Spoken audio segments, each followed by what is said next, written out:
Welcome to Fans of the Forge, where we are recapping Season 6, Episode 22. God, how do they say this? Lochaber Axe? Yeah. Oh. And amongst other things that we're going to talk about, we're going to start off with our wrap-up of this episode. So, first off, we had Jared Hobson, full-time farrier, 7 years. He's also had 2 years as a bladesmith. You have Joshua Frost, 5 years, part-time experience.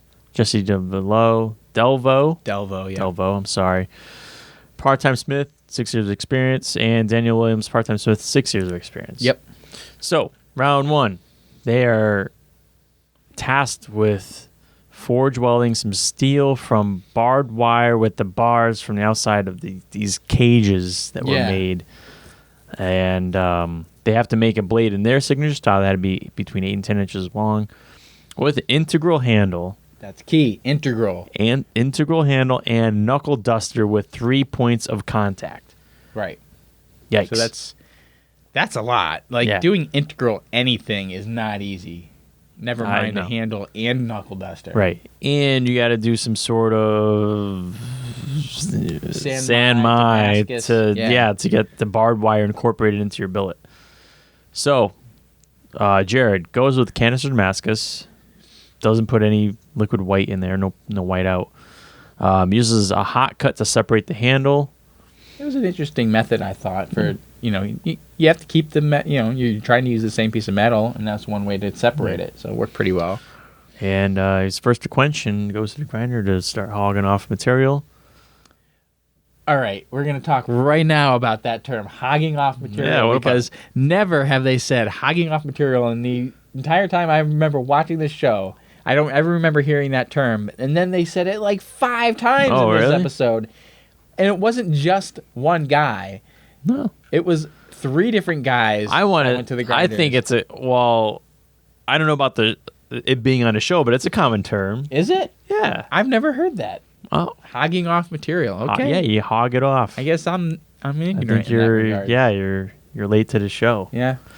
Moving on to Joshua, he puts one piece of barbed wire in his canister on one side so he knows where it is. He easily removes the canister and drifts 3 holes for his handle. I don't know why he went 3. Yeah. And then quenches and moves to the grinder, and he found a cold shut, but he was able to grind it out. Well, that was really smart the way he did it, because he took one piece of barbed wire, and and he's like, "This is going to be right here on my spine." Just one small piece was an inch long, maybe inch and a half, and just put it right in there. And, it's not going to cause any major issues there, and it was within parameters. Yeah, everything about it. So it was good. For Jesse, he creates 2 billets that he's going to forge weld later instead of going with canister. He flattened his billet a lot and then tries to get the canister off. Had some trouble with that. Well, yeah, because every time they make a Damascus billet or they do a canister Damascus, they have this square profile and they go to the press and they use the square dies to squeeze it in and tighten everything up. But then he proceeded to flatten it, which... It was flat, and then he's trying to get the can off at that point. He had to get it off because he used whiteout on it. He didn't. Well, no, but I'm saying that he when he chose to do it was after it was really flat. Right. So that didn't make it easy. It's trying to flip all over the place like a fish. Right. It would have been fine if he didn't have the whiteout. He could ground through it. Right. But he had to get it off after that. So it was kind of a pain in the ass. So he has a crazy shaped billet, and he's trying to forge his handle. And with 5 minutes left, goes for a quench. Moving on to Daniel, he also chose canister Damascus, but it didn't take well, so he had to start over. Oh, yeah. Then he goes to the press before the billet is really up to temperature and sees it's cracked and has to restart again. Right. Ends up making a San Mai taco and makes an integral guard from rebar and then does a quench. Except it's not an integral, but it's not integral because it's made from rebar. Separate steel.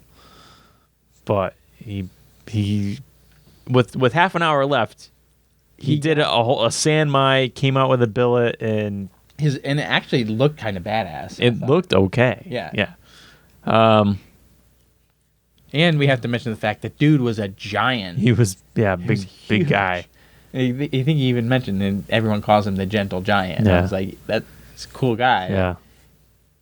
Anyway.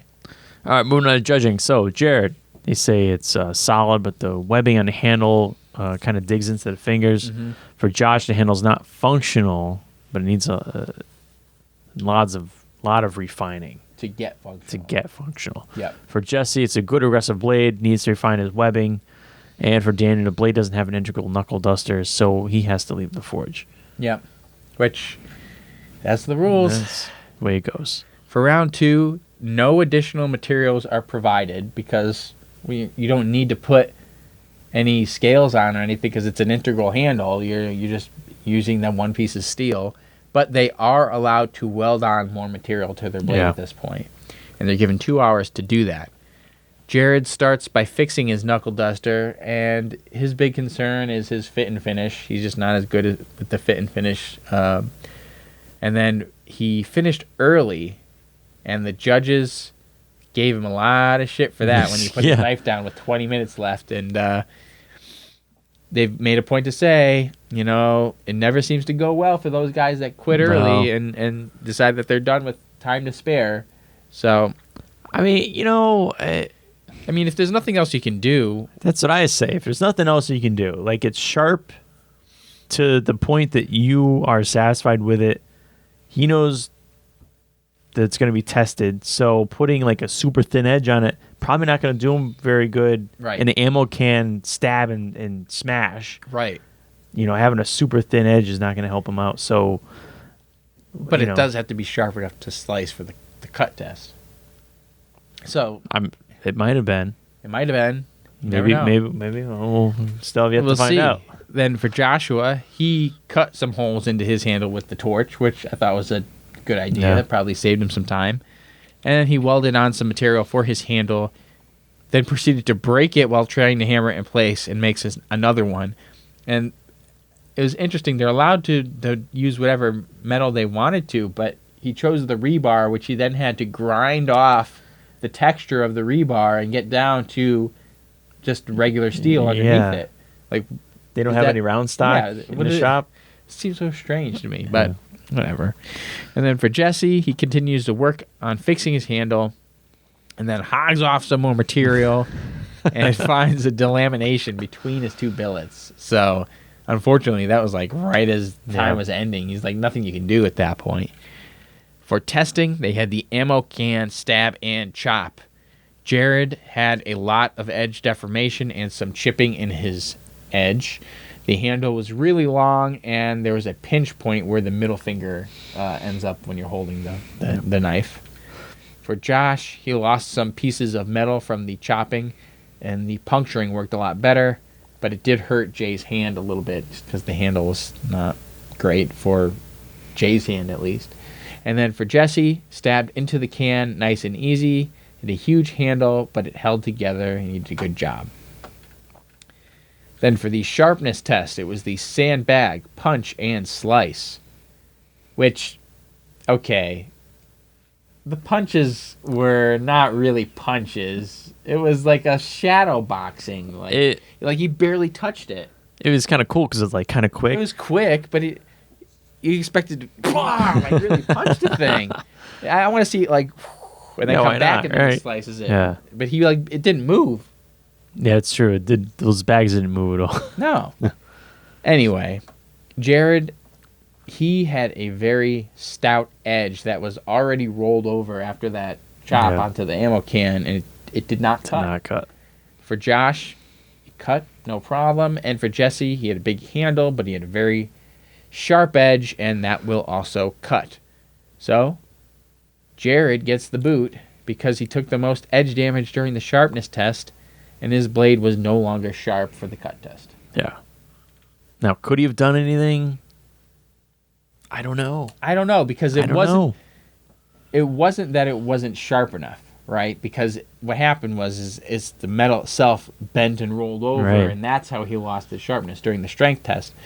If maybe you couldn't really make it sharper. I mean, if you couldn't go thinner on it, or else it just would have deformed. Right, that's what I was saying. So, and he did serious damage during the ammo can chop. Yeah.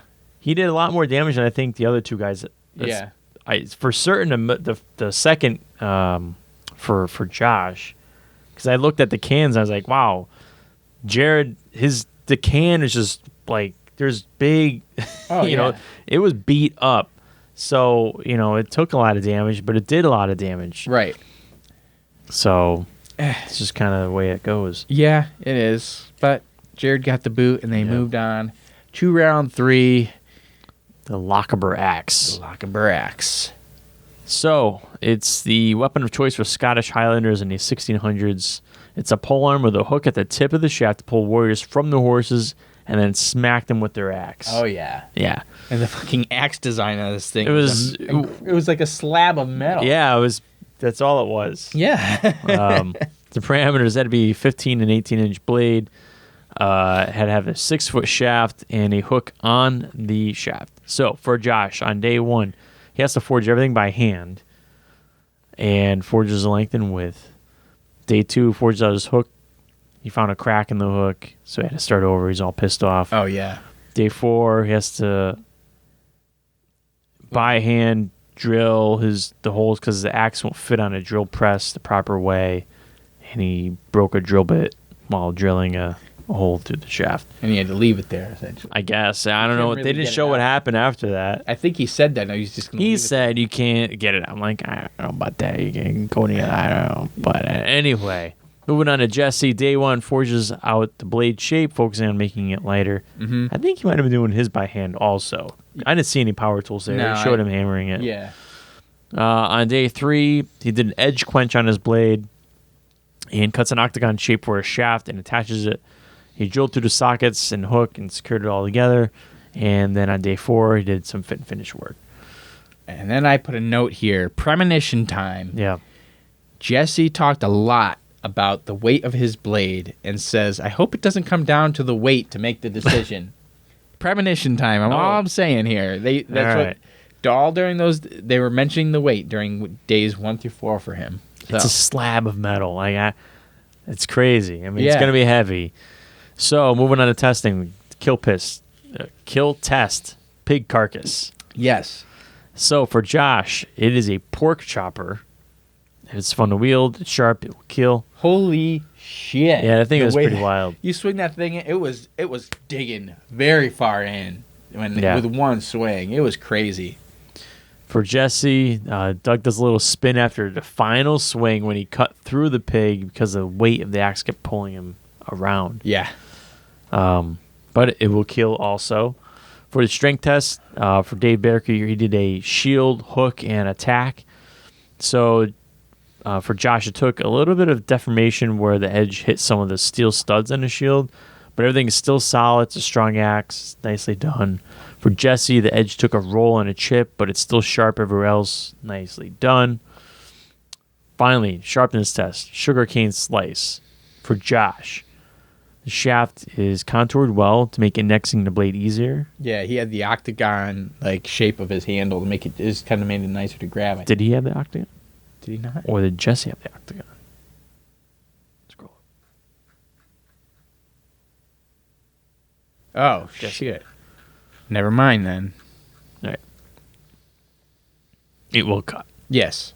So for Jesse, the blade is heavy.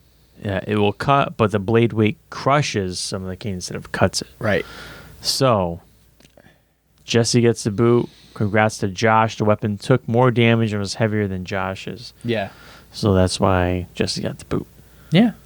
It was a fun one. It was close. I mean, they both look kind of similar. And it was a brutal design for a weapon, and I thought it was neat. And they both did a good job. Everyone on this episode did a good job. Hell, the giant guy from Hawaii there, what's his name? They go too far. I didn't go far enough. Daniel. Yeah. I mean, he pulled it out at the last half hour to make a blade too. Everybody did great in this one, and it was really it was an interesting one. It was definitely a more challenging one with the integral handle for the first part. Yeah, I mean, if Daniel didn't have to do an integral and all this knuckle duster, whatnot, he might have been in it. Right. Yeah. That's something they don't normally ask to have done. Yeah. So they'll have you make canister. They don't ask you to do an integral anything. So yeah, Well, they definitely have been picking up the difficulty of the challenges this season for sure. And that's it. That's our Forge and Fire wrap up for this week. So now a quick word from our sponsors. And we're back with the Gram Scan. All right, cool. This week's Gram Scan is going to be focused on one topic. The Straight Razor Challenge. Right. Hashtag Straight Razor Challenge. You have 4 guys that competed to make straight razors in a month. Steve Schwartzer, Mike Poore, Tyler Hackbarth, and Marcus Ranum. You can find those guys on Instagram. If they haven't posted pictures of it, we'll be posting their pictures soon as part of the whole kind of finalization of the contest. We actually sat down with Albert Edmonds of Seattle Edge Sharpening and went through photos of all of the guys as straight razors, and we learned a lot from Albert. He really was a very informative guest and a great guy to go over these knives with. Yep, and absolutely. You guys should really, if you haven't seen that video, check it out. You gotta see the freaking straight razors that these guys built, because they're all unique and they all are badass. Yeah. And so that's really it. If you want to vote on that contest, by the time this is posted, hopefully there would be, I'll link it in the description below, a link to the Facebook poll where you can go vote on who you think should win, and there should be pictures and stuff there as well. Definitely worth checking out. Absolutely. Really cool. I mean, it's stuff you would... not having seen any exotic straight razors before, these are really, really amazing to look at. Yeah, so, for sure. Yeah, some really good quality stuff. So check them out. Yeah. And then we move on. We'll go to our next segment here. Tales from Infant Forge. Yeah. So this week, Dun dun. let's see. What did we do this week? I got a little bit of forging time in. Unfortunately, I've been having some issues with my forge, and I haven't been able to maintain a proper forge burner running at the right. It's been fucking up, and it's been acting weird, and I can't seem to fix the problem. So I'm trying to kind of troubleshoot it right now, where the flame backs up into the intake holes for the burner itself, and it no longer is providing enough heat to the forge, so it kind of makes for not a fun time. Makes it exciting. Makes it exciting when the flame starts to move closer to the propane tank. Yeah. And you just freak out a little bit, and you run and have to shut it off. So I didn't get to do as much forging as I wanted to. I did try also to attempt to straighten out some horseshoes using my map gas little torch. How did that go? You have to hold the torch to those things for a long time to get it warm enough to move at all. And even then, it doesn't want to move in the direction you want it to move it in, unless it's up to forging temperature. Yeah. So I was able to straighten them, a couple of them out at least enough so that I could put them into the forge without having to kind of like twist them sideways to get them in there, because the regular horseshoe shape is just a little too big for the forge I have. So now I can at least push them in and out and work on them without having to mess around too much. And other than that, that was really all the forging time I got this week. But we do have some kitchen updates. And why don't you start us off with all right. Right here. Yeah, so I upon Chris's request, I made some candied bacon with the hot sauce that he made, that I had made jerky with previously also. So a couple uses came out of that stuff, and came out pretty well. The flavor profile wasn't quite there from the hot sauce. I mean, it depends. For some of them, I threw some brown sugar on them, because that's how I normally do them. And then some I did just some cracked pepper without the brown sugar on them. So those you get the heat, so you get more of that kind of flavor coming through. I have here. It's good. It's so good. It's candied bacon. It's easy. It's easy, and it's bacon, so you know it's going to be good. Yeah. I was hoping, again, that the marinade would affect it more. It's not quite like how the jerky that you made. Yeah, Something about the way the jerky worked. It's just, I don't know, it just holds it. It'll hold it a lot better. So when you're biting into the jerky, you can get it, and then it hits you. Especially if there's a little bit of like fat in the jerky. Yeah. Because then it like explodes a little bit of the juice out, and it's like a flavor. It's nice. blast. It's really nice, good. yeah. But this is good. I mean, it's great Oh, bacon. yeah. There is a little bit of heat from the hot sauce because I did have one of the sweeter ones before. Came out great. Yeah. I loved it. It's easy. So if you want to do that, I think you can look up recipes online, but I think I just do like it might be 350. You get a cooling rack. Here's what I do. I get a cooling rack, put that on a cookie sheet, and then put the bacon across that so that the fat can drip out of it. And then I think what I used to do traditionally was, I think it's there's I forget what parts, but there's apple cider vinegar and brown sugar, I believe. Okay. And some maple syrup. You mix that up, and then you just kind of slather that on. Throw the bacon in the oven 10 minutes, I think. Pull it out, flip. Just keep glazing the stuff, and just keep repeating basically until you're out of glaze, I'd say. And then that's it. So how long overall would you think it took you? I don't know, maybe half hour, 40 minutes. That's it? That's not Yeah, I mean, it's not bad. I mean, you're not there like forever. Not more than an hour, really, dealing with it. But so with this stuff, I had the bacon, and then I was just kind of brushing the hot sauce on. And then for some of them, I cracked some pepper. And some I sprinkled some brown sugar on them, and just repeat. And then that's it. It's good. Came out pretty good. Good. Yeah. It's always good. Well, I also had a little bit of a kitchen experience this week. There's a little thing that happened a few weeks ago called Amazon Prime Day, Oh, yeah. where the deals come rolling in and you just keep an eye out for them. Just keep buying stuff. Exactly. And for a while, I've been thinking about buying a Sous Vide immersion circulator. And I've watched for a while, and it's like, man, do I really need to spend, $150 on this toy, essentially? Well, Amazon Prime Day came along, and it was marked down to like $60. And I was like, you know what? Yeah. I can justify that. So I bought that, bought a big rectangular tub to cook in.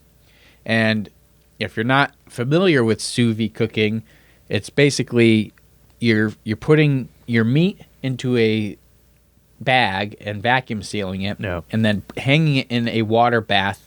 And then the immersion circulator heats it up to a very specific temperature and holds it there for a long period of time. And the benefit of doing this is it gives you the perfect temperature for your meat. Mm-hmm. So if you want to have a medium rare meat, it will always nail it. Right. And it will get to the right temperature. It won't go over that. So it will keep it. Once it hits medium rare, even if you were to leave it in there a whole nother hour at that temperature, it won't go above it. It won't get any more cooked on the inside. So I did a 2-hour recipe because this one that I have links to your phone, and you could just put the recipe right on through your phone, and then it just starts cooking, and in 2 hours it tells you you're done. Really? Yeah. Wow. So all I did was I took the steak, I did a little tenderization ahead of time, some salt and pepper to season it, and threw them. I think I did a couple, maybe some Cajun seasoning too. All right. I also got a little handheld vacuum sealer pump. Yeah. It's like a thing you stick on the bag, and the bag has a little vent circle, and you stick it on there, and you suck the air out. And then I threw that in there for 2 hours. And then the key to making it a very good steak is to take it out of the bag, dry it off, and then throw it on an extremely hot cast iron pan. Yeah. And get a nice sear on it. Get a nice sear and a little crunchiness on there. I messed up. Oh. I took it out of the bag and I threw it right into this there, and I didn't dry it off or let it sit and get some of the moisture out, and it didn't crisp up. It got a little bit seared, but it didn't crisp up the way it was supposed to, and I think it was because there was so much liquid still coming out of it when I was trying to cook it. But still came out delicious. Yeah. Cooked perfectly. Nice. I mean, I like a medium rare steak. Yeah. I've never really been able to accurately do that on a gas grill. I get close, but usually it's either I'm just below where I want it to be or I've gone past it. Yeah. I've never been able to cook it this perfect to where it's right in the middle the way I like it and still have a little bit of darkness on the outside. Oh, it was delicious. Nice. Awesome. So that was my first attempt. I'll get the cast iron stuff down. As it was, I bought this cast iron, almost like a Dutch oven, but it's like a cast iron pot and pan combination years ago when I was experimenting making sourdough bread. And I haven't used it since then. I kind of had it sitting for a while. And then I was like, oh, wait, I have a skillet made out of cast iron. That's perfect. I went and got it. Yeah. And there was this layer of sticky, gross stuff. Yeah. And I was like, what the fuck? Yeah. I've never seen this before. And so I had to look in and it's like, oh, okay, Yeah. I have to completely re-season this thing because if you just let it sit, especially the way I had this sitting was it was on top of the pot portion with the cooking surface hanging down. So basically the oil starts to come out of the pan and just stick to the surface and pool up. So I had to re-season the whole pan before I could even cook with it, which wasn't hard. And actually I found a YouTube channel that was a very interesting guy. I don't know if I can find it quickly here. Let me see how to season a clean a cast iron pan should be. There it is. Cowboy Kent Rollins. Cowboy Kent Rollins. I think I've seen that dude. Yeah, dude is funny. He does some jokes and stuff while he's doing it, and he's got 647,000 subscribers on his YouTube channel. That's more than us. Way more than us. And it was very informative. A good guy to listen to. So Cowboy Kent Rollins on YouTube, interesting little find in trying to get my cast iron going. Cool. But that was it. That was my big kitchen adventure for this week. So we move on from Tales from the Infinite Forge to our last segment, Blade Speak. Blade Speak. All right. So in what do you say in what because we were talking about straight razors. What's like the little phrase in? I don't know. I don't know. You know what I mean? About. It's like in talking about. It's in reference to, but it's not saying reference to. It's I don't know. Since we were talking about straight razors, and this came up during discussion with Albert, he mentioned this when we were looking at one of them. There's like a curved tip, and it's called a Spanish tip. Right. So let's talk about that for Blade Speak. So that is kind of defined as this curved kind of tip. Like a concave curve rather than a rounded edge. Right. Instead of rounded out, it's curved inward. Right. And it stood out to me because it was very unique looking, and I hadn't noticed. I haven't seen much like that. I've seen straight razors with straight edges like that on the end before, but never the curve, and never some like the stuff like the one that Tyler Hackbarth had was like a mix of a curve and another one. And I don't remember the exact wording that Albert gave us, but basically he said that the design that he used was similar to like a barber style where there's enough extra left that you can pinch the top of the blade to pull it out of the handle and open it up. But the Spanish tip itself is a new concept for us, and it's interesting to see a knife that comes with that particular style of tip on it, because the knives that I'm used to looking at have a sharp, pointy tip. And obviously this is a straight razor used for shaving. So you don't necessarily need it or want a tip on there. Especially, you probably don't want a tip on there because it's just going to make it that much more dangerous. Yeah. Have there been like machetes or something that have that curve, like that's that Spanish tip? Or did he mention? Was it Tanto style? I believe that Mike Poor had been using as kind of his basis for his design, which was the first one we saw that had this. It is reminiscent to me of competition choppers style design, except that generally tends to be a flatter. But I feel like I have seen some competition choppers that have that Spanish tip concurve in it, and because when it comes to competition stuff, you're never using the point. You're never, right. So it's interesting to see that design. So that's it. That's our Blade Speak is the Spanish tip, a new tip style that we're not aware of. And maybe eventually someday get to try and do that on something. Who knows? Well, I don't know. Yeah. Well, and I guess that's it. That's all right. really it. We don't really have much else to say about it. It's just a neat tip. That's a wrap. That's this week's episode. So, we got a little sticker board going on over there. Oh yeah, I can get the sticker board and we'll show that too. You've been collecting some stickers. Yeah.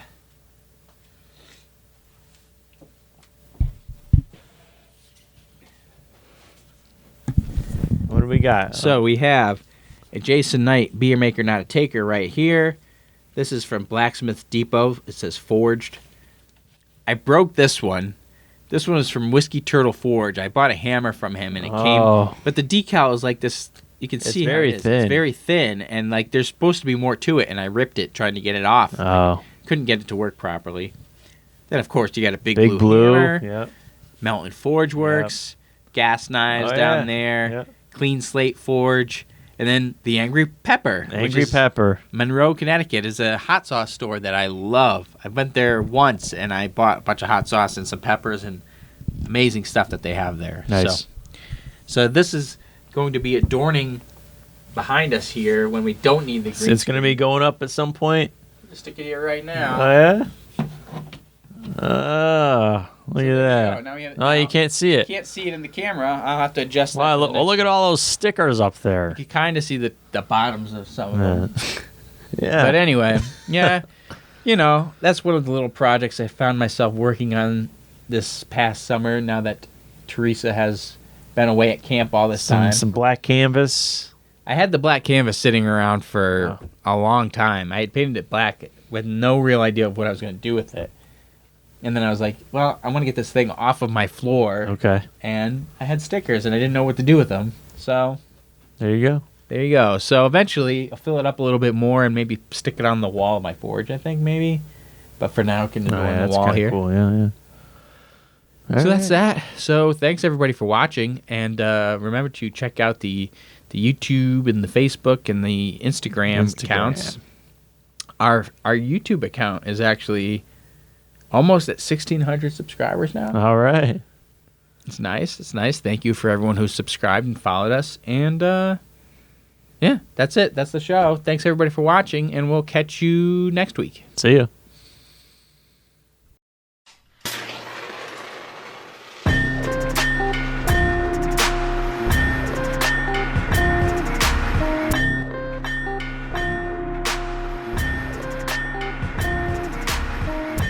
I mean, how about Spanish tip? That's like Spanish fly.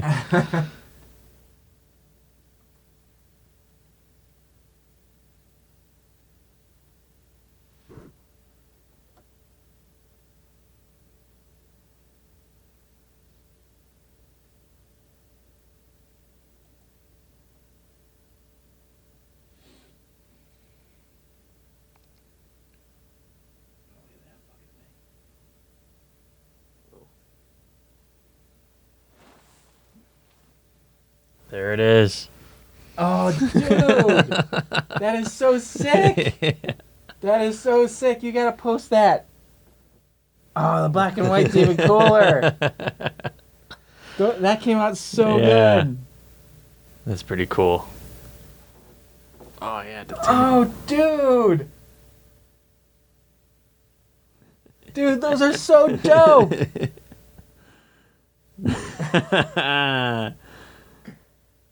Didn't we do one where we were all like have a boss pose while we were sitting at the table too? Oh, I think that's it.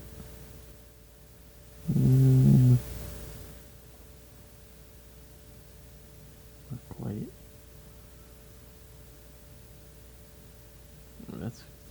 Is that in the library? Yeah, that's in the library. That's so cool. Those came out pretty dope, dude.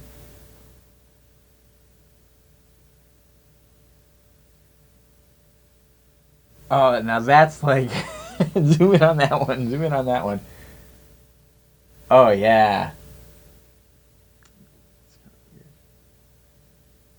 Yeah, that's pretty cool. Those... Oh, that's so dope, man. I'm so glad we fucking found that room.